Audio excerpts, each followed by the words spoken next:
अस्सलाम वालेकुम, मैं हूं रेहान तारिक और आप देख रहे हैं 10 तक। आज मकबूजा कश्मीर में इंतखाबात का दौरा है, इंतखाबी कैंपेन्स हो रही हैं और ये भी पेश नज़र रखने की ज़रूरत है कि आज़ाद कश्मीर का इंतखाब इसकी अब की बार गैर मामूली इंतखाब होने जा रहा है, क्योंकि कश्मीर में हालात वो नहीं हैं जो आज से पहले थे। इन जलसों में वानी का तज़किरा हुआ और ना ही कश्मीरियों की कुर्बानियों का जिक्र किया गया। आज़ाद कश्मीर में इंतखाबात का बिगल बच चुका है। सियासी जमातें कश्मीरी इंतखाबात में एड़ी चोटी का जोर लगा रही हैं। चेयरमैन पीपल्स पार्टी बिलावल भुट्टो जरदारी, मरियम नवाज शरीफ आज़ाद कश्मीर में इंतखाबी मुहिम में मौजूद हैं। वफाकी वज़रा भी पीटीआई उम्मीदवारों की इलेक्शन कैंपेन्स चला रहे हैं, जबकि वज़ीर आज़म पाकिस्तान इमरान खान भी कश्मीर के दौरे पर जाने का इरादा रखते हैं। लेकिन आज़ाद कश्मीर इंतखाबात में कश्मीर के मसाइल का तज़किरा कम देखा जा रहा है, एक ऐसे वक्त में कि जिस वक्त मकबूजा कश्मीर को जो इंडियन ऑक्युपाइड कश्मीर है उसको भारत तकरीबन एनेक्स कर चुका है, जम कर चुका है। लेकिन ऐसे में आज़ाद कश्मीर इंतखाबात के अंदर कश्मीरियों के रियल इश्यूज पर बात ना होना, this is very unfortunate and pathetic side of the picture.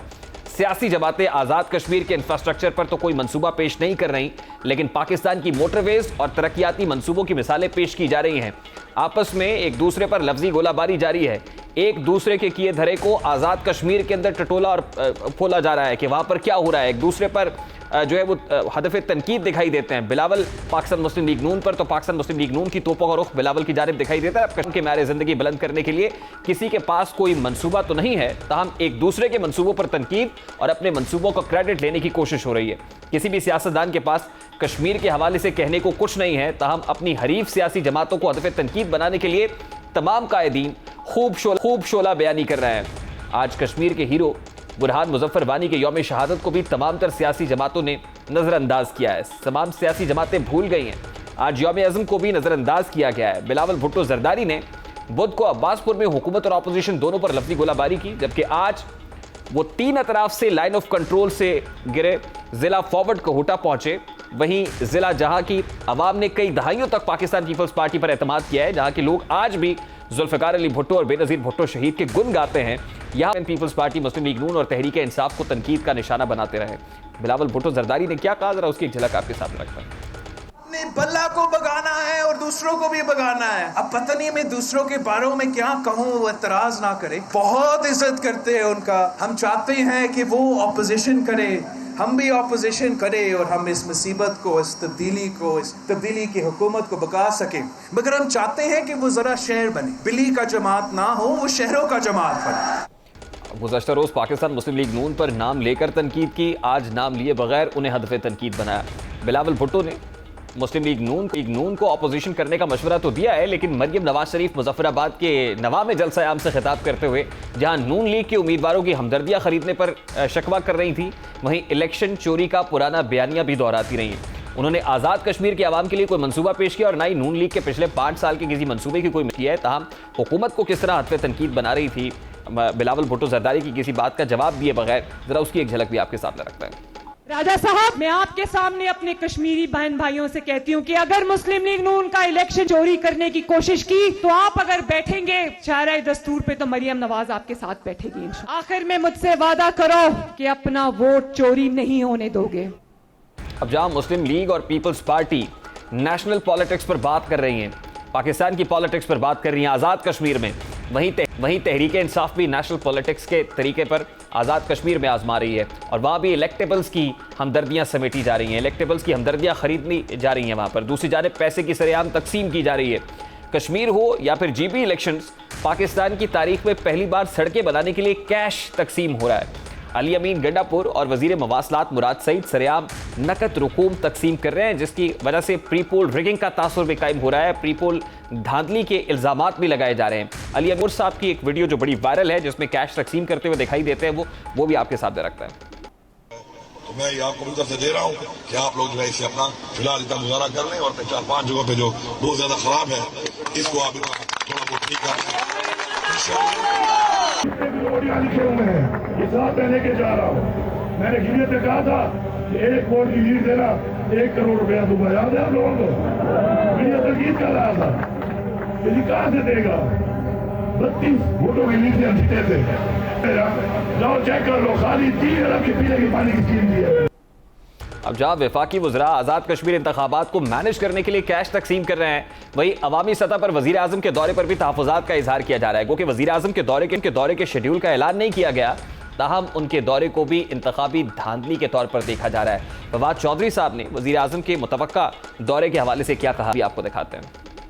इंशाअल्लाह वज़ीर आज़म पाकिस्तान भरपूर जो वज़ीर आज़म की हैसियत से वहाँ पे नहीं जा रहे, वो तहरीक इंसाफ के चेयरमैन की हैसियत से वहाँ पे जा रहे हैं। उनका हक है कि वो अपने उम्मीदवारों के हक में एक इलेक्शन कैंपेन करें।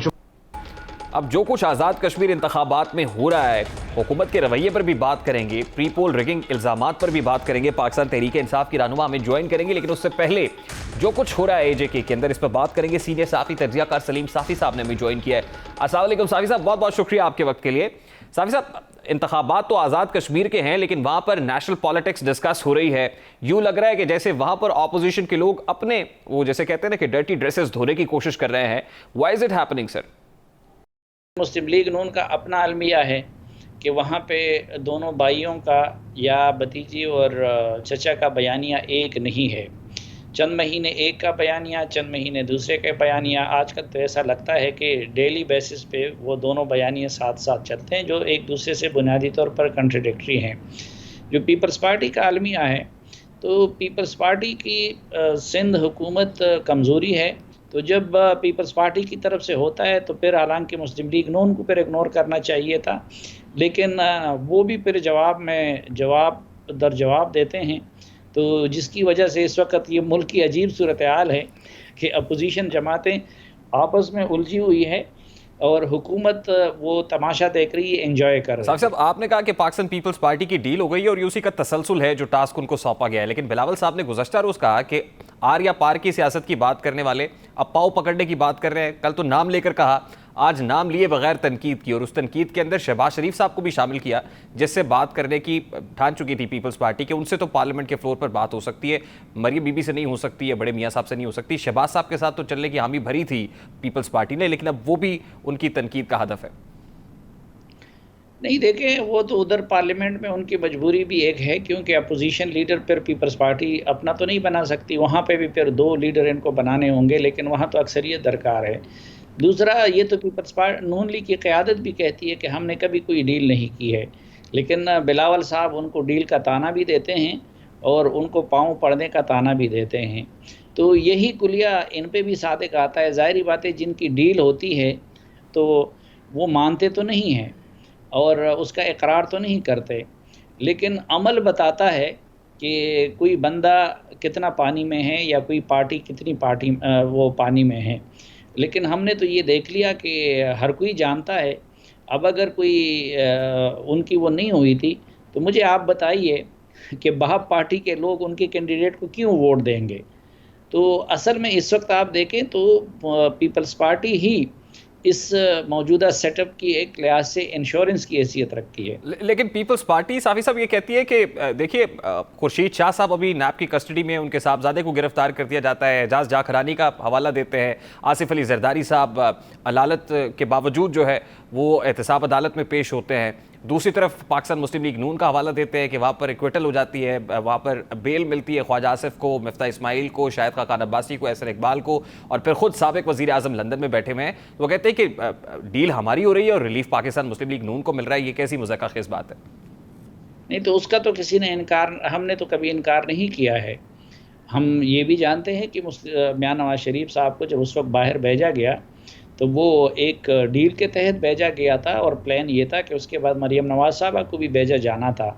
लेकिन इन दोनों ख़ानदानों का ये भी अलमिया है कि ये लोग जब डील करते हैं तो अपने साथ अपने करीबी साथियों को भी उसमें शामिल नहीं कराते। तो उस वक़्त जब मुस्लिम लीग नून की क़यादत का ये सब कुछ हो रहा था, या फिर वो अगर आर्मी चीफ के एक्सटेंशन को वोट दे रहे थे, तो शाहिद खान अब्बासी साहब और एहसन इकबाल साहब जेल में, उनसे किसी ने मशवरा भी नहीं किया था। अब उस वक़्त उस प्रोसेस में मेरे ख़्याल में ख्वाजा आसिफ साहब ऑन बोर्ड थे। तो ये दोनों का अलमिया है, यानी वो अगर उनका कोई दूसरा बंदा या खुर्शीद शाह या कोई दूसरा जेल में है तो वो इस बात का सबूत नहीं है, बल्कि वो अलमिया दर अलमिया है। तो साफ़ी साहब, ऑपोजिशन में सर लूजिंग एंड पे आपको कौन दिखाई दे रहा है? मतलब वो पाकिस्तान पीपल्स पार्टी अगर मैच्योर कर चुकी है तो पाकिस्तान मुस्लिम लीग नून लूज कर रही है, या फिर पाकिस्तान मुस्लिम लीग नून ने लूज किया है और पाकिस्तान पीपल्स पार्टी बेहतर है? मेरे ख्याल में तो ज़्यादा लूज़ पीपल्स पार्टी कर रही है। एक तो उसकी वजह ये है कि चूँकि इनके केसेस इतने ऑब्वियस हैं, इतने ओपन हैं। आपने देखा कि ये जो ये वाला केस है मनी लॉन्ड्रिंग वगैरह, उसमें कितने लोग वो कितने अरब पे कर चुके हैं डील करके। तो एक डील दो तरह की होती है, एक ये कि मेरा भी रिकॉर्ड साफ़ है, दूसरे पार्टी का भी साफ़ है, और उसके जवाब में जब मैं फिर डील करता हूँ तो मैं अपने लिए भी कोई रियायत लेता हूँ। लेकिन अगर पहले से मैं किसी मजबूरी का शिकार हूँ तो मेरी प्रायोरिटी तो ये होती है कि सिर्फ मेरी उस मजबूरी को दूर कर दिया जाए, उसका हल निकाला जाए। तो चूँकि यहाँ पे केसेस का मामला संगीन है, दूसरा सिंध हुकूमत की उसकी मजबूरी है, तो पॉलिटिकल फ्रंट पे पीपल्स पार्टी को कोई सिला मिलता हुआ नज़र नहीं आ रहा है। दूसरा, इस बयानिए की वजह से पंजाब से तो आप समझे कि वोटर के लिहाज से पीपल्स पार्टी का बिल्कुल जनाजा निकल गया। तो मेरे ख्याल में नुकसान जो है वो पीपल्स पार्टी को बहुत ज़्यादा हो रहा है बनिस्बत मुस्लिम लीग नून के। इस डिवाइडेड ऑपोजिशन से अल्टीमेटली फायदा तो हुकूमत को हो रहा है ना सर। वो फाइनेंस बिल की मंजूरी हो, वो कोविड के ऊपर एप्रिसिएशन समेटती हुई दिखाई देती है। खान साहब अब चोर और डाकू का तस्करा नहीं करते अपनी तकरीरों के अंदर, वो इंटरनेशनली अब अफगानिस्तान इशू की बात करते हैं। अमेरिका को एब्सोल्युटली नॉट कहना हो, बेसिस ना देनी हो, तो खान साहब तो खुद फ्लाई हाई करते हुए दिखाई देते हैं। यानी स्मूथ सेलिंग तो हुकूमत कर रही है सर। जी बिल्कुल, वो तो हम शुरू में अर्ज कर चुके हैं कि वो फ़ायदा हुकूमत ही को हो रहा है उसका। तो साफ़ी साहब, how do you see it कि जब ऑपोजिशन जो है वो इस वक्त वो मज़ीद 2 साल देखती रहेगी, इंतज़ार करेगी, और अल्टीमेटली 2023 के इंतखाबात की तैयारी है। यानी वो जो हुकूमत को घर भेजने वाला मामला था, या हुकूमत अब गई, अब सुबह गई शाम गई, जी का जाना ठहर गया, ये सब बातें अब दफन हो गई। देखें, ये जो मैंने आपसे अर्ज़ किया कि पहली बात तो ये है कि जो मौजूदा सेटअप है वो पीपल्स पार्टी को तो सूट करती है, क्योंकि उनको शायद ये ख़दशा है कि अगर इमीडिएटली दोबारा इलेक्शन होते हैं तो सिंध भी ज़रूरी नहीं कि उनको मिल जाएं, और अगर मौजूदा पोजीशन रहती है तो पंजाब जो हुकूमत तश्कील देने में बुनियादी किरदार अदा करता है, तो पंजाब में तो शायद उनको कैंडिडेट भी ना मिले। जो मुस्लिम लीग नून है, इस वक्त लगता है कि मुस्लिम लीग नून और बिलखुसूस मियां नवाज शरीफ साहब भी ये समझते हैं, क्योंकि जेलों से तो वो रिहा हो गए, और बज़ाहिर इस वक्त मुस्लिम लीग नून की लीडरशिप को भी कोई तकलीफ़ नहीं है। तो उनको ये खुशफहमी है कि जितनी ज़्यादा ये हुकूमत बरकरार रहेगी तो उतना उनका वोट बढ़ता रहेगा, और ज़िमनी इलेक्शंस के नताइज ने उनके हौसले को मज़ीद बढ़ा दिया है। इसलिए मुझे नहीं लगता कि इन दोनों बड़ी जमातों को भी कोई जल्दी है। जो नुकसान हो रहा है वो तो गरीब आदमी का हो रहा है, मुल्क का हो रहा है, और फिर वो ये भी समझते हैं, कुछ लोग ये भी कहते हैं कि नवाज शरीफ साहब के जहन में ये भी है कि वो और जरदारी साहब मिल के अगर कोशिश करते तो 10 साल में इस्टेब्लिशमेंट को इतना बदनाम नहीं कर सकते थे, मुतनाज़ा नहीं कर सकते थे जितना कि ख़ुद इमरान खान साहब कर रहे हैं। तो इसलिए भी शायद वो अब आराम से बैठे। अच्छा सॉरी साहब, ये बड़ा इंटरेस्टिंग एनालिसिस है आपका। मुझे सिर्फ लास्टली ये बता दीजिएगा सर, आज़ाद कश्मीर इलेक्शंस के अंदर भी वही जीबी वाला पैटर्न दिखाई दे रहा है, और उसमें अली अमीन गंडापुर साहब बड़े एक्टिव हैं, मुराद सईद साहब बड़े एक्टिव हैं, और इमरान खान साहब का भी दौरा वैसे अनअनाउंस्ड है, लेकिन कुछ लोग कह रहे हैं कि स्केड्यूल्ड है, वो जाएंगे। तो आज अली अमीन गंडापुर साहब की एक वीडियो वायरल है, सोशल मीडिया पर भी है, जिसमें वो कैश तकसीम कर रहे हैं लोगों में। ये प्री पोल रिगिंग है क्या? हुकूमत आसानी से आपको लग रहा है आज़ाद कश्मीर के अंदर भी वही करेगी जो जीबी इलेक्शंस में हुआ? देखिए, ये बहुत बड़ी बदकिस्मती की बात है। ये 3-4 एरियाज़ ऐसे थे कि उनका ताल्लुक़ बराह रास्त पाकिस्तान की सलामती से हैं। बलूचिस्तान भी विद सम एक्सटेंट उसमें फ़ाल करता है, और जो हमारे ट्राइबल अज़लात है वो भी, लेकिन बिलखुसूस वो गिलगित बल्तिस्तान और आज़ाद कश्मीर, क्योंकि दुश्मन की सारी नज़रें इस पे हैं।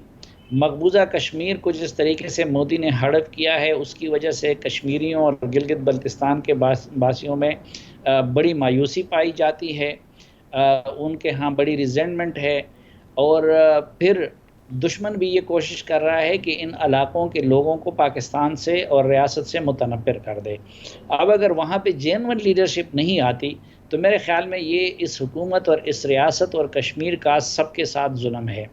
अब बदकिस्मती से गिलगित बल्तिस्तान में वही कुछ किया गया जो 2018 के इलेक्शन में हुआ था, और अब तमाम आसार और कराइन ये बता रहे हैं कि आज़ाद कश्मीर में बदकिस्मती से वही होने जा रहा है कि जो गिलगित बल्तिस्तान में किया गया या उससे पहले बाकी पाकिस्तान में किया गया। सलीम साफ़ी साहब हमारे साथ मौजूद थे, सीनियर सहाफ़ी तज्ज़ियाकार। गुफ्तगू आपने सुनी है, अभी आगे बढ़ेंगे और बात करेंगे ये प्री पोल रिगिंग से मुताल्लिक, खासतौर पे अली अमीन गंडापुर साहब की जो वायरल वीडियो है जिसमें वो कैश डिस्ट्रीब्यूट करते हुए दिखाई दे रहे हैं। पाकिस्तान तहरीक इंसाफ की रहनुमा आलिया हमजा साहिबा ने हमें ज्वाइन किया है।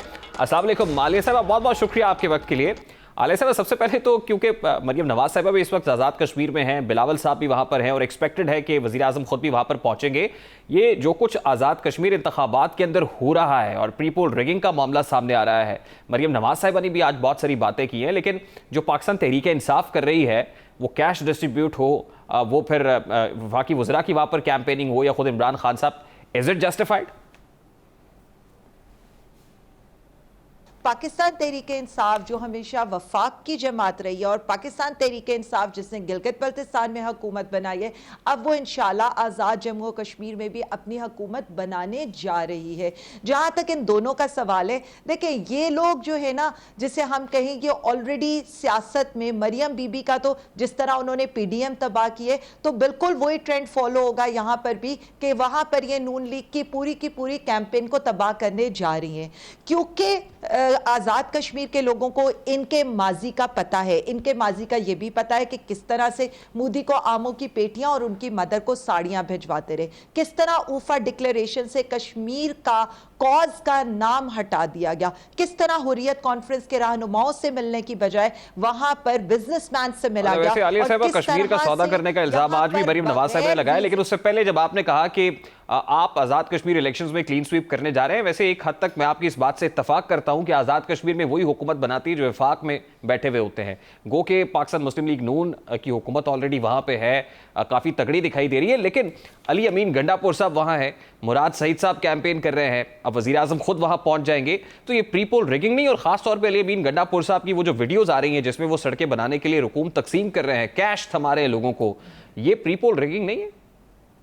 देखिए मेरी एक बात सुन ले, हम ना तो इस तरह की हरकतें करते हैं और जिस तरह की हरकतें, जिस तरह बेनजीर इनकम सपोर्ट प्रोग्राम के जरिए ये वीडियो फोर्ज्ड है, एडिटेड है, जो कभी गिलगित बल्तिस्तान में और कभी आजाद कश्मीर में जाती थी, कभी किसी तरह के, वो आपको याद होंगे नवाज शरीफ साहब जो कभी कहते थे यहां आकर मैं इतने पैसे निछावर करके जा रहा हूं, ये हमारी पॉलिसी नहीं है। गिलगित बल्तिस्तान का इलेक्शन भी हमने क्लीन स्वीप किया था, आजाद कश्मीर के लोगों के उधर भी वहां पर प्राइम मिनिस्टर पाकिस्तान जिंदाबाद के बाद प्राइम मिनिस्टर इमरान खान जिंदाबाद का नारा लगता है, और उन्हें ये पता है, रेहान साहब सिर्फ एक मिनट, उन्हें ये पता है कि खान साहब ने, जी मैं इसीलिए कह रही हूं, उन्हें यह पता है कि प्राइम मिनिस्टर इमरान खान साहब पूरी दुनिया में कश्मीरियों की आवाज हैं, कश्मीरियों के एम्बेसडर हैं, और जिस तरह से मोदी का फाशिस्ट एरा उन्होंने पूरी दुनिया के सामने एक्सपोज किया है, ऐसा कोई नहीं कर सकता। तो हमें ऐसी किसी, देखिए मैं तो उस वीडियो का जवाब आपसे मांग रहा हूं कि जो वीडियो सामने आई है जिसमें अली अमीन गंडापुर साहब कैश थमा रहे हैं लोगों के हाथ में, वो वीडियो जाली है क्या? मैं तो सिर्फ आपको इतना बता रही हूं कि हमें अल्लाह के फजल के बाद ये पूरा यकीन है कि वहां हम क्लीन स्वीप करेंगे, हमें प्री पोल रिगिंग करने की बिल्कुल जरूरत नहीं है। मेरा सवाल बड़ा सादा सा है, मैं तो ये जानने की कोशिश कर रहा हूं कि वो वीडियो असली है या जाली? एक सेकंड, नहीं एक मिनट, मुझे सिर्फ अपनी बात, मुझे अपना पॉइंट अवाम के सामने रख लेने दें, उसके बाद आप बिल्कुल जिस चीज को इंटरप्ट करने आप करें। इलेक्शन में धांधली वही लोग करेंगे जो नेशनल टीवी के ऊपर बैठकर ये क्लेम करते हैं कि हमें धांधली का बहुत ज्यादा एक्सपीरियंस है और हम हर इलेक्शन धांधली से जीत। एक ही नारा है प्राइम मिनिस्टर इमरान खान, उस वीडियो का जवाब अभी मुझे नहीं मिल रहा है। चाहते हैं कि जिस तरह पाकिस्तान, देखिए मैं यही बता रही हूं, जिस तरह पाकिस्तान तरक्की कर रहा है उसी तरह आजाद जम्मू और कश्मीर के अंदर भी एक ऐसी वो वीडियो जाली है या असली है? अवाम का दर्द हो, और वो इन दोनों, देखिए जी हमें ऐसी किसी हरकत करने की जरूरत ही नहीं है। तो वो वीडियो जाली है या असली है? आपको सीरियसली ये बता रही हूं कि देखें जी, अली अमीन गंडापुर साहब उस पर कमेंट कर सकते हैं, क्योंकि मैंने ना वो वीडियो देखी है ना मैं उस पर कमेंट कर सकती हूँ। लेकिन जो सिचुएशन है, सिचुएशन इस वक्त ये है कि आज़ाद जम्मू और कश्मीर के लोगों का फैसला पाकिस्तान तहरीक इंसाफ के हक में है और प्राइम मिनिस्टर इमरान खान साहब के हक में है। ये उनको हथकंडे इस्तेमाल करने की जरूरत है जिनको अपनी शिकस्त नजर आ रही हो। जब उनके उम्मीदवार खुद से पाकिस्तान तहरीक इंसाफ में आ रहे हों तो पाकिस्तान तहरीक इंसाफ को ऐसी किसी चीज की जरूरत नहीं है। अगर कोई मजमा आम में लोगों में कैश तकसीम कर रहा होगा तो इसको हम क्या कहेंगे? आलिया हमजा साहिबा, वो ऑपोजिशन करे या आप करें, इसको क्या नाम देंगे? देखिए, मैं आपको, आप बार बार अपनी बात को ट्विस्ट करेंगे और मैं बार बार आपको ये कहूंगी कि हम फ्री एंड फेयर इलेक्शन चाहते हैं। मैं तो आपसे ये जानने की कोशिश कर रहा हूं कि अगर कोई मजमा आम में कैश डिस्ट्रीब्यूट करेगा तो आप इसको क्या नाम देंगी? वो आप करें या ऑपोजिशन करे? रेहान साहब, मैं बड़ी आपसे विद हम्बल सबमिशन में आपको ये कहना चाह रही हूँ कि पाकिस्तान तहरीक इंसाफ का नारा है शफाफियत। पाकिस्तान तहरीक इंसाफ वाहिद जमात है जो फ्री एंड फेयर इलेक्शन करवाना चाहती है। चाहे वो सेनेट का इलेक्शन हो तो हम शो ऑफ हैंड की बात करते हैं, चाहे वो एक जनरल इलेक्शन हो तो हम ईवीएम लेकर आना चाहते हैं। कहीं पर भी हम किसी किस्म की रिगिंग का ना हिस्सा बनेंगे, हम वही फैसला करेंगे। हम चाहते हैं कि अवाम अपने नुमाइंदे खुद मुंतखब करे और हमें ये यकीन है कि इंशाअल्लाह ताला जिस तरह से पाकिस्तान में पीटीआई एक वफाक की अलामत है, गिलगित बल्तिस्तान में हमारी हुकूमत है। ठीक है, बहुत बहुत शुक्रिया आलिया हमजा साहब। आलिया हमजा साहब, आपके वक्त के लिए। पाकिस्तान तहरीक इंसाफ की रहनुमा आलिया हमजा साहब हमारे साथ मौजूद थी। हमारा काम है सादा सवाल करना। हमने बारहा उनसे दरियाफ्त किया, बार बार सादा सवाल उठाया, लेकिन आपने बहुत कुछ पाया तो उस सवाल का जवाब नहीं पाया कि वो वीडियो फोर्ज्ड है या असली है, रियल है, जिसमें अली अमीन गंडापुर साहब कैश डिस्ट्रीब्यूट कर रहे हैं, और क्या ये प्री पोल रिगिंग नहीं है? इसको क्या कहेंगे, क्या नाम देंगे? आलिया हमजा साहिबा वो नाम भी नहीं दे सकी। बारकैफ अभी एक क्विक शॉर्ट ब्रेक लेंगे। ब्रेक के बाद जब वापस आएंगे तो फिर नैब सुप्रीम कोर्ट से रुजू क्यों कर रही है, इस आप मामले को उठाएंगे इस ब्रेक के बाद। हमारे साथ रहिएगा।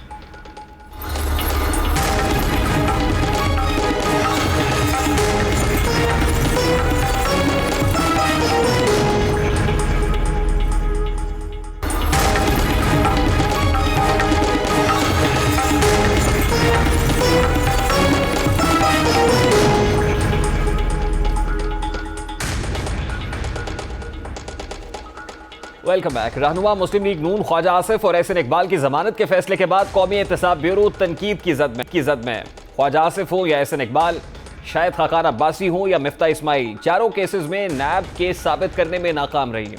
गिरफ्तारियों के बावजूद लीगी रहनुमाओं के खिलाफ कोई भी केस फाइनल नहीं हो सका। मिफ्ता इस्माइल केस में अदालती फैसले में कहा गया कि नैब की जानिब से ऐसा कोई मवाद सामने नहीं लाया गया जो मिफ्ता इस्माइल का ताल्लुक बादी नजर में प्राइमा फिशाया में जुर्म से जोड़े, या फिर नैब ने जो खजाने को नुकसान का तखमीना लगाया है वो मफरूजे पर मबनी था। इसी तरह शाहिद खाकान अब्बासी केस में अदालत ने करार दिया कि किसी शख्स को भी ठोस वजूहात की बगैर गिरफ्तार नहीं किया जा सकता है। एक शख्स आपके सवालनामे के जवाबात दे रहा है और आपके सामने पेश हो रहा है तो गिरफ्तार क्यों किया गया? जब कोई शख्स गिरफ्तार किया जाता है तो उसकी इज्जत नफ्स मजरूह होती है। नैब हमें इन सवालात पर मुतमईन करे।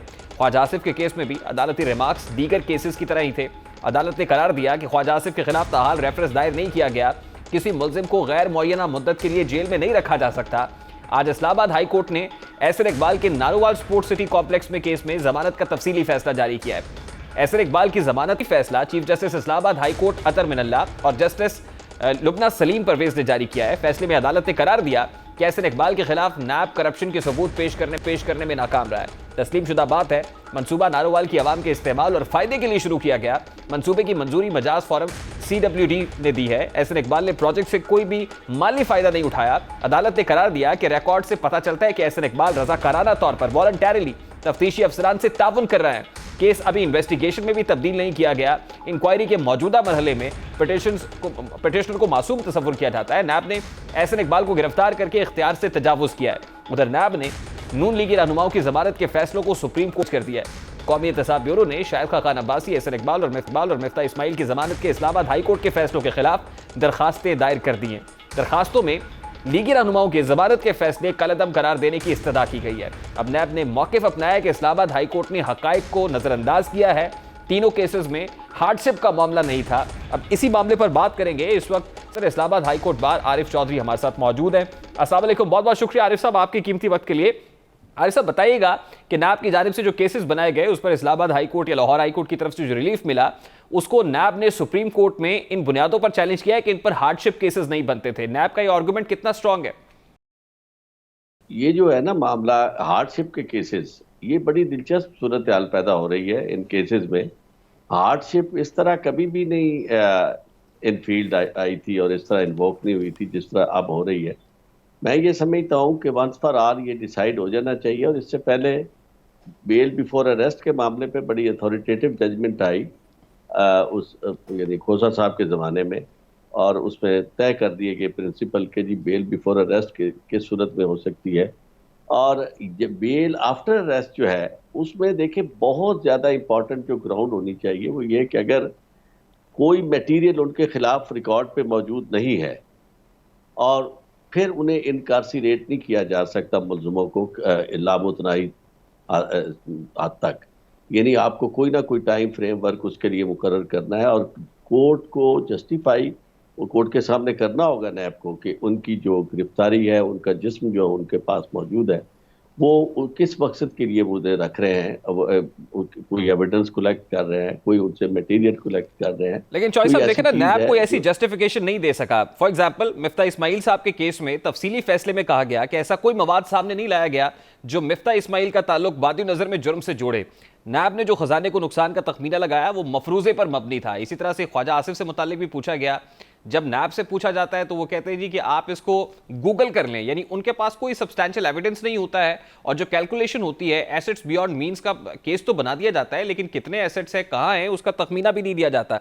इसी तरह से अगर आप दीगर केसेस में देखें, ख्वाजा आसिफ की जो बेल के हवाले से जो केस है उसमें अदालत ने करार दिया है कि ख्वाजा आसिफ के खिलाफ ताहाल रेफरेंस दायर नहीं किया गया और किसी मुलजिम को गैर मुअय्यना मुद्दत तक के लिए जेल में नहीं रखा जा सकता है। यानी नैब की तरफ से जितने केसेस बनाए गए हैं वो बज़ाहिर तो बादी नजर में तो मफरूजे पर मबनी दिखाई देते हैं, फिर अगर नैब जो है उसकी स्ट्रॉन्ग जस्टिफिकेशन नहीं दे सकेगा या एविडेंस नहीं प्रोड्यूस कर सकेगा कोर्ट में। ये बहुत सही बात है कि आप अगर अदालत में जाते हैं तो आपको प्रोसिक्यूशन की तरफ से कंप्लेनेंट के तौर पर आपको ये साबित करना है, जैसे मैं अर्ज कर रहा था कि जस्टिफाई करना है कि उन्हें आप किस तरह गिरफ्तार किए हुए हैं, कैसे उन्हें रख रहे हैं। नैब का ये अलमिया हमारे सामने मुसलसल नजर आ रहा है कि जितने केसेस होते हैं उनमें मटेरियल कोई ऐसा कनेक्ट करने वाला नहीं होता। तो अब तो मुझे यूं लगता है, बल्कि बहुत अरसा पहले भी मैंने ये बात की थी कि शायद इस यानी अमल में सब लोगों को गुजार के नैब ये साबित करना चाहती है कि जनाब ये सारे लोग बेगुनाह थे, तो इनके खिलाफ वो बल्कि स्ट्रॉन्ग केसेस उन लोगों के ये बढ़ रहे हैं कि जनाब देखिए हमें महज सियासी इंतकाम की वजह से रखा गया जेल में। और अब देखें ये जिस तरह के जुराइम में लोग मुलव्वस हैं या जिन्हें जिस तरह के केसेस इनके खिलाफ बनते हैं, ये बड़े ही डेलिकेट मामलात है और इसके लिए जो मवाद है वो भी कनेक्ट करने वाला। नैब उसकी जस्टिफिकेशन ये देती है जी व्हाइट कॉलर क्राइम है और व्हाइट कॉलर क्राइम को दुनिया भर के अंदर पकड़ना सबसे मुश्किल होता है, क्या ये जस्टिफाइबल है? नहीं, बिल्कुल नहीं है। उसकी वजह यह है कि अगर पकड़ना मुश्किल है तो फिर लेट देम गो। फिर क्या है, यानी बात तो यह है कि आपको अदालत को मुतमईन करना है कि ये जनाब स्ट्रॉन्ग एविडेंस है हमारे पास इनके खिलाफ। अगर एसेट्स बियॉन्ड मींस की बात है तो हम ये साबित कर रहे हैं कि ये लोग हमें मनी ट्रेल नहीं दे सके, ये इनके खिलाफ। चूंकि ये देखिए ना नैब का कानून है बड़ा अजीबोगरीब। पहले यानी everybody is innocent until and unless proven guilty. यहाँ नैब जो है वो everybody is guilty until and unless proven innocent. जो आप कह रहे हैं कि जी एसेट्स बियॉन्ड मींस किसी के पास है या यानी किसी ने कोई ऐसा जुर्म किया है जिसे आप वाइट कॉलर क्राइम कहते हैं जिसमें मनी लॉन्ड्रिंग भी शामिल है, तो इस सारे मामले में जिम्मेदारी मैं समझता हूँ कि आप ने तो रख दी उस मुल्ज़म पे, लेकिन मुल्ज़म को आपने कनेक्ट तो करना है उस ऑफेंस के साथ जिसको आप उसके खिलाफ अलर्ज कर रहे हैं। और अब तक किसी केस में भी नैब जो है वो इस अंदाज में सामने नहीं आ सकी कि वो बता सके कि देखें जनाब हमने तो ये मटेरियल पेश किया था लेकिन इसके बावजूद इसे कंसीडर नहीं किया गया। अच्छा चॉइस साहब, नो मैटर व्हाट सर, अब देखिए अब ये विच हंटिंग है या पॉलिटिकल विक्टिमाइजेशन है या पॉलिटिकल इंजीनियरिंग का एक टूल नैब को कहा जाता है, नो मैटर व्हाट। देखिए अगर फॉर एग्जांपल प्रोसिक्यूशन भी वीक है, प्रोसिक्यूशन भी नकाइस है, इस्तगासा केस साबित नहीं कर पा रहा है, ओवरऑल इससे एहतसाब के बयानिए को किस कदर ठेस पहुंच रही है सर? मुल्क में एहतसाब के फ्लो को किस कदर ठेस पहुंची है रिसेंट ईयर्स के अंदर? मैं समझता हूँ कि एहतसाब का बयानिया तो बिल्कुल पिट चुका है पाकिस्तान के अंदर। एक तो बात यानी आपको बड़ी ये बात अहम बात है कि एक तो सिंक्रोनाइज नहीं कर रहे सारी ये जो नैब है और अदालतें और प्रोसिक्यूशन और हमारा अदालती निज़ाम जो है, ये आपस में इनकी कोई हम आहंगी नहीं नज़र आ रही। अगर ये स्पेशल लॉ था तो फिर इसे स्पेशल लॉ को स्पेशल लॉ के तौर पर ट्रीट किया जाना चाहिए था। अगर आपने बेल की प्रोविजन रखी नहीं थी तो फिर इसे वाकई इस तरह कंसीडर होना चाहिए था। आप भी अगर आपने इसे बेल को एक वाया मीडिया कॉन्स्टिट्यूशनल यानी पिटीशन के जरिए कर दिया है तो फिर भी उसके म्यारात आपको तय कर देने चाहिए थे। और जहां तक पाकिस्तान के अंदर अदालती निज़ाम है, वहां भी आप देखें कि इस तरह की टेक्निकलिटीज का मुतालबा इन केसेस में वाइट कॉलर क्राइम में से ज्यादा वाइट कॉलर क्राइम भी बाकी लोगों के साथ नहीं, खास तौर पे ये जो पॉलिटिशियंस हैं, जो माइटी लोग हैं, ताकतवर लोग हैं और एक ही खास किस्म के लोग, उनके लिए म्यार बहुत सख्त और कड़ा रख दिया गया है। इस म्यार पर पूरा उतरते हुए कहीं नजर नहीं आता कि कोई कन्विक्शन हो। अगर कोई कन्विक्शन हुई तो आपने देखा कि वो कन्विक्शन रिजल्ट ओरिएंटेड तो नहीं हुई। उस कन्विक्शन के नतीजे में वो लोग जेल में भी नहीं है, सजा भी नहीं वो भुगत रहे, उनसे वो एसेट्स की रिकवरी भी नहीं हो रही और ममलकत पाकिस्तान के खजाना आमरा को किसी तरह का फायदा पहुंचने की बजाय नुकसान हो रहा है कि इस यानी जो आप कर रहे हैं एहतसाब का अमल, उस एहतसाब के अमल में पैसा पाकिस्तान का ज़ाया हो रहा है और यानी नुकसान हुकूमत को हो रहा है, मुल्क को हो रहा है और उसके नतीजे में आप रिकवरी आप कुछ नहीं कर सकते, सजा आप किसी को दिलवा नहीं सकते। बहुत बहुत शुक्रिया आरिफ चौधरी साहब आपके वक्त के लिए। साबिक सदर Islamabad high court bar Arif Chaudhary हमारे साथ मौजूद थे। अभी एक ब्रेक लेंगे और ब्रेक के बाद बात करेंगे कि क्या पाकिस्तान को 600 करोड़ डॉलर्स का टीका लगने वाला है।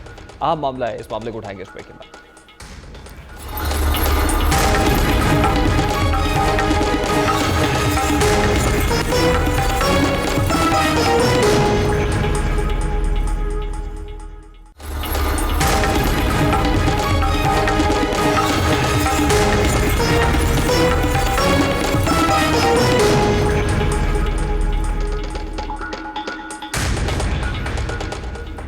Welcome back. रेकोर्डेड केस में पाकिस्तान को 600 करोड़ डॉलर जुर्माने से बचाने की दूसरी कोशिश भी, दूसरी अटेम्प्ट भी नाकाम हो गई है। ICISD के बाद बरतानवी हाई कोर्ट ने भी पाकिस्तान का मौक़िफ़ मुस्तरद कर दिया है। रेकोर्डेड केस में पाकिस्तान ने सालिसी ट्राइब्यूनल के दायरे इख्तियार को चैलेंज किया था, जिसकी समाअत के दौरान बरतानवी जज ने रिमार्क्स दिए हैं कि पाकिस्तान को दिफा के तौर पर करप्शन के इल्जामात लगाने का हक नहीं है। बलूचिस्तान बमुकाबला टिथियान कॉपर कंपनी केस में हुकूमत ने मौक़िफ़ अपनाया था कि सुप्रीम कोर्ट ऑफ पाकिस्तान ने यह मुआहिदा करप्शन के बायस खत्म किया था। ताहम बरतानवी हाई कोर्ट के जज ने बलूचिस्तान के इस मौक़िफ़ को रद्द कर दिया है। फैसले के मुताबिक बरतानिया का सालिसी कानून फरीकैन को अदालत के सामने 2 मामलात पेश करने से रोकता है जो सालिसी के दौरान ना उठाए गए हों।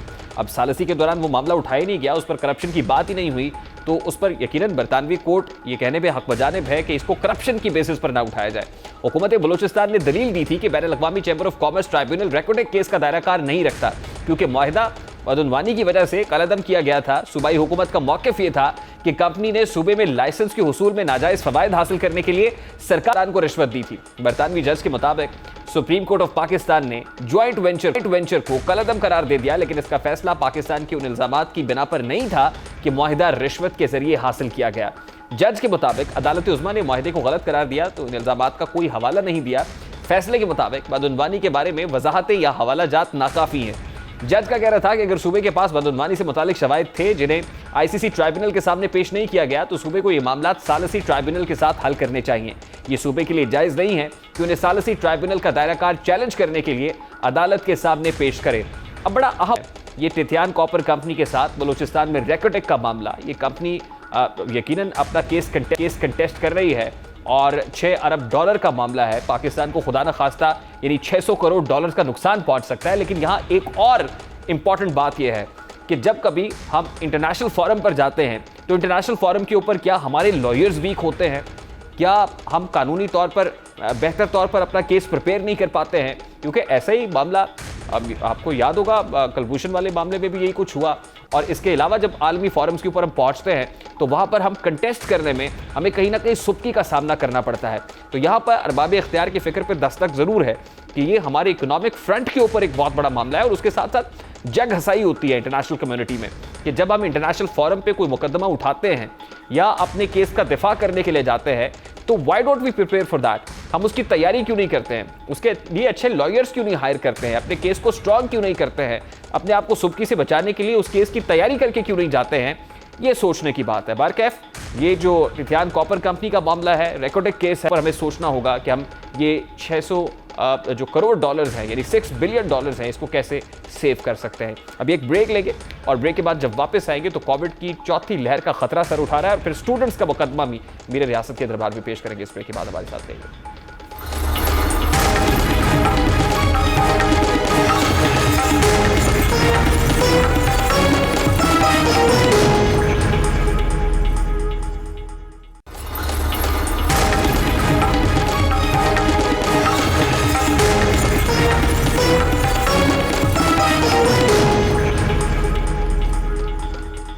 Welcome back. हुकूमत ने आज एक बार फिर कोरोना के बड़े खतरे से खबरदार कर दिया है। वज़ीर आज़म इमरान खान ने आज जहां चौथी लहर के खदशे का इजहार किया है, वहीं लॉकडाउन के खतरे की घंटी भी बजा दी है।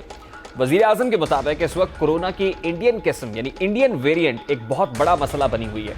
कोरोना की ये किस्म अफगानिस्तान, इंडोनेशिया और दूसरे मुल्कों तक भी पहुंच चुकी है। इमरान खान साहब थे, सबसे पहले वो आपको दिखाते हैं। ये जो चौथा वेव अगर चल पड़ा और तेजी से ऊपर केसेस चले गए, फिर हमें लॉकडाउन करने पड़ेंगे, रेस्टोरेंट्स बंद करने पड़ेंगे, शादी हॉल बंद करने पड़ेंगे, लोगों के रोजगार मुतासर होंगे। ये सबसे आसान चीज है कि अगर आप इसकी एहतियात कर लें तो हम इसको ये जो अब खौफ हमें आ रहा है कि चौथा वेव आने वाला है, तो हम इससे अपने मुल्क को बचा सकते।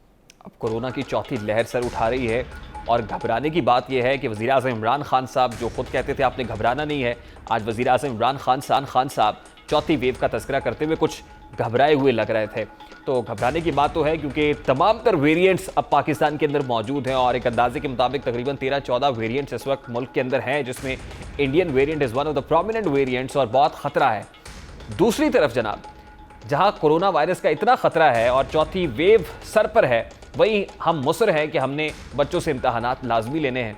नो मैटर व्हाट, कोई बच्चा कोविड पॉजिटिव है और वो पॉजिटिव वहां पर एग्जाम देने के लिए आ रहा है और वो कई बच्चों को इन्फेक्ट करके जा रहा है। नो मैटर व्हाट, एक तरफ इमरान खान साहब घबराए हुए हैं, दूसरी तरफ इम्तहानात हमारे सर पर हैं और स्टूडेंट्स नो मैटर व्हाट वो डिप्रेस हैं, वो परेशान हैं, उनकी वो जो भी कह रहे हैं उनकी तैयारी है या नहीं है, उनको पढ़ाया गया या नहीं पढ़ाया गया, एग्जाम्स हमने लेने हैं। आप कोविड की जो चौथी लहर है उसको सरफे नज़र करते हैं जनाब।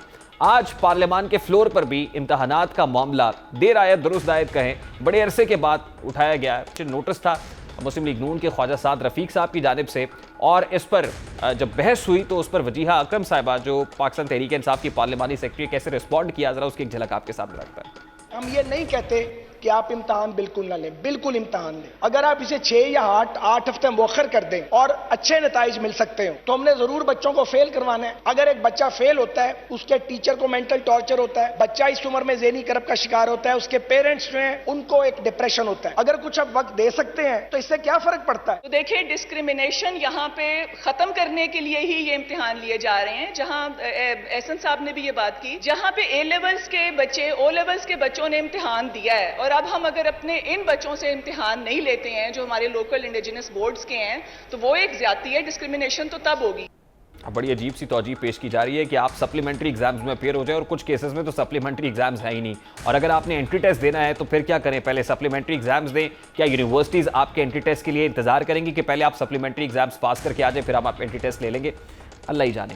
ये तो था आज का दास्ताक। आपसे मुलाकात होगी इंशाल्लाह कल। अब तक रखिएगा ख्याल। अल्लाह हाफ़िज़।